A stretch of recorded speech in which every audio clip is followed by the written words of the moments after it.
Good morning, everyone. This is Jeff from the Cyber Pro podcast, back with a very interesting topic today. I've got Kyle Draisey from BAE with us today, and as you can tell, I'm not in my studio.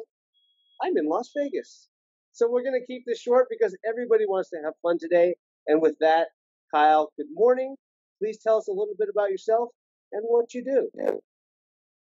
Yeah, hey Jeff, I'm glad you're in Las Vegas. I'm in beautiful Blue Ridge Mountains of Virginia in my cabin, where I stay away from all things modern, even though I'm a cybersecurity SME. I'm a cybersecurity director and solutions architect at BAE Systems. We used to be called British Aerospace. We're the third largest defense company in the world.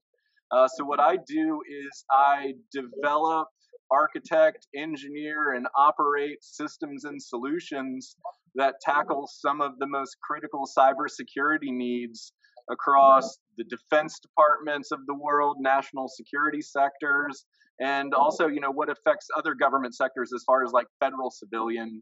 So, in America, you would think like Department of Treasury or maybe Department of Agriculture, something that isn't necessarily James Bondy or more kind of coming out of the Pentagon.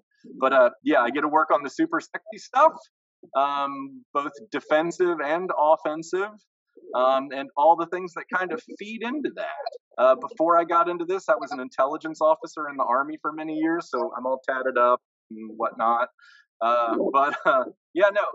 It's been a fun journey, and looking forward to what's coming down the pipeline here in the future, especially after all the different changes we're seeing coming down from that big executive order that the White House put out in May.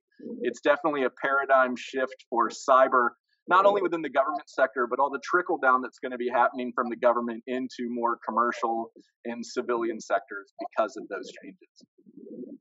Yeah, you bring up a very good point, and we could do a whole podcast about what happened in May. But let's talk about your work. You're at BAE. You've been there for a number of years, and we're going to get into the question of how AI could potentially play a role in SecOps in the future. But let's talk about where you are today and what your viewpoint looks like and what you see coming down the pipe, as you said, in your world in the next couple of years.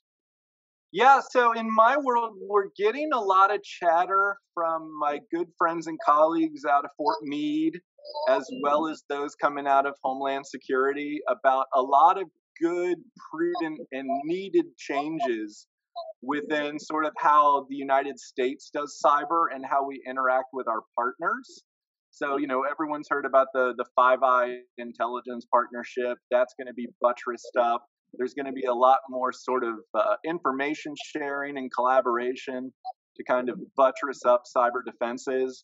Kind of all the old sacred cows that we'd had in the past that everyone knew weren't great ideas, but we kept them around anyway because it was too much of a hassle to change them. Those sacred cows are going to slaughter. And I couldn't be happier because I've been a cheerleader for a lot of that for years now. We're kind of breaking out of silos. You're seeing more interaction not only from the government agencies with each other, but as well as with the government agencies, with industry writ large. You're seeing that with like what Jen Easterly's done at DHS CISA, bringing up the JCDC program that Microsoft and Google and others have been participating in. She's expanding that out to CISA Global, to where we can kind of help strengthen cyber defenses around the world for our partner states, not only from the government aspect, but also from the civilian. So very exciting times coming out of the government sector. Lots of work to be done, but it's good, honest work. And I, for one, am happy to be grabbing a shovel and doing my part to dig. Fantastic. I'm going to, before we got started on the actual recording, you said a phrase that really resonated. And you talked about a collaboration of the willing and how we as nation states have to do a better job taking the technology that's coming up and emerging and sharing that data amongst those of us who are willing in order to act as a team to protect each other collectively. So with that, I'm gonna ask you to give us your thoughts on that. Yeah, so as we were chatting here before, and you were telling me about how lovely the weather is in Vegas, as I'm freezing my butt off here in the mountains of Virginia. Yeah, so we're looking at sort of this collaboration of the willing, traditionally, especially in governments, we've always done for the most part, need to know, least privilege, all those things that are very important in security. But when you extend those into areas where it's unnecessary, you end up becoming a hindrance to your own security posture. So what we've seen is over the last several, honestly, over the last 2 decades, that sort of security in a silo doesn't really make you any more secure. So, lessons that we've learned from the ISAC communities, from some other cyber communities out there, that ISC, RSA, that they all sort of sponsor, the more that you can collaborate within market verticals, the more stronger you will become across the horizontal. So the government's beginning to learn that more from the commercial side. And they're discovering that what we can do is, if the Canadians have some great playbooks about how to defend against Russian APTs, right? They need to share those playbooks out and make them to where they're standard operating procedure, and we can then push those out to others. Sharing best practices, sharing what we're seeing on our own networks. If we have something that, was a vulnerability within our own network, not being quiet about it, coming out and going, hey, we had something that was a weakness. This is how it got exploited, but this is how we fixed it. And here's how we put controls in place to make it better. And being able to sort of leverage the collective for a defense as opposed to everyone in it for themselves. Because, the adversary is sharing intelligence with each other. They're sharing exploitables. They're sharing back and forth. We need to start doing the same. And I think the more we can do that, the more resilient. I never say secure, because if it's plugged into the wall, it's not secure. But the more resilient we can become on the white hat side.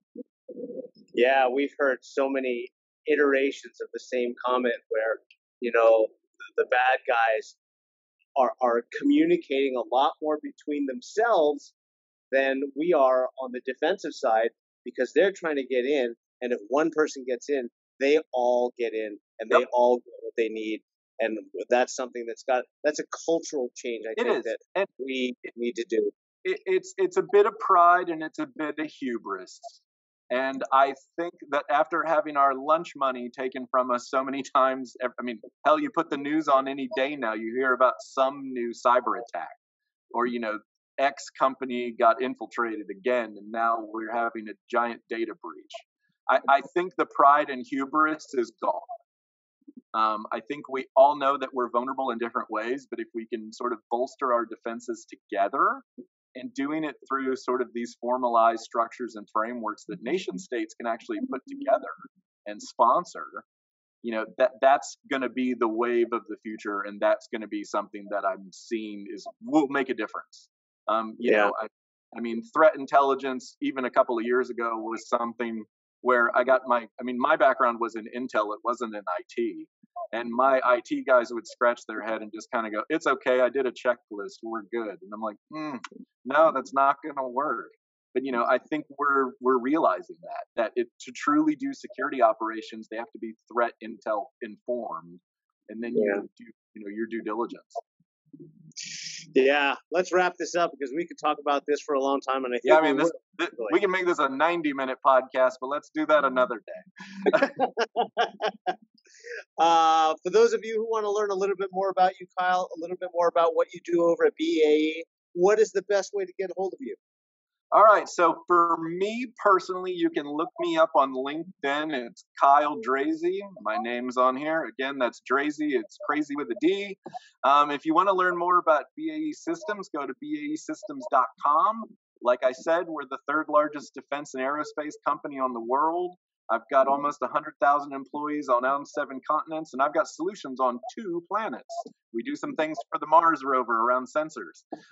So yeah, look us up there, see all the cool things we're doing. Look us up on LinkedIn. We're always hiring really good, honest, hardworking people that are looking to be trusted, innovative, and bold with the kind of solutions they're putting together. So if you're one of those people, hit me up and I'll hook you up. Fantastic. I'm not sure the Martians could find anything of value in our systems. And with that, my friend, I'm going to say goodbye. I'm going to do something I don't normally do because you brought it up. So I'm going to show it to you. Boom. There's Vegas. Nice. You can see that. And I'm going to say goodbye from the Cyber Pro podcast. Again, my name is Jeff. Thank you for your time, Kyle. We'll see you again soon. Thanks, Jeff.